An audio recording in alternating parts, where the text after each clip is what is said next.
Research shows that if the student's in the right mindset and they get their sensory needs met, they're going to be much better learners. Hands to your heart space. Take a deep breath in.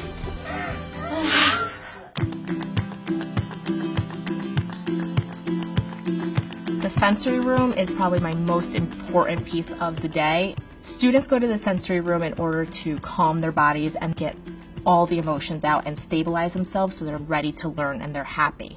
When we designed the sensory room, we actually took the entire room apart. We carpeted the floor so that we could absorb some of the sound. We put the shades on the ceiling to change the light.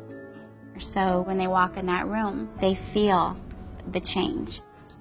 My class specifically, we utilize the room once a day for a 30-minute break. First thing that they do is go on the ball and they bounce to a metronome. It's really a way to ground them into the space and give them some sensory input before we have them go out into the room. We're going to do our rotation now, okay?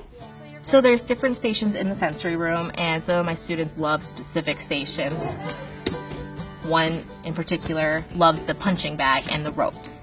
He's able to get all that anger and frustration out, so that calms him down. Whereas another student, I know he needs calming movements, so he's on the swing going back and forth. Another area in the room is the crash pad. You will see students that have sensory issues bump into walls, bang their head. So what we've created is a safe space to crash into. And then there's the light wall. You could use your hands, you could use your feet. There's different games that are programmed on there. Yes, good girl.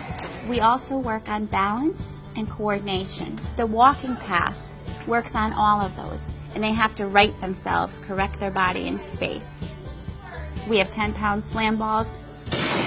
Some students just need to come in, pick something heavy up and throw it. That's the essence of a sensory room. You're putting materials in there that are appropriate, so a student's not throwing a chair. And at the end, when they finish with their stations, they lay on the floor and they're squished. So everything that we do in there is predictable. There's a set sequence. We're all done with sensory room. We're going to walk back to our class. So after the sensory room, they're able to focus more. They're quieter and their hands are to themselves and they're able to listen to my directions. We're here, we came from the sensory room, we're ready to learn. How does the sensory room make you feel? Happy.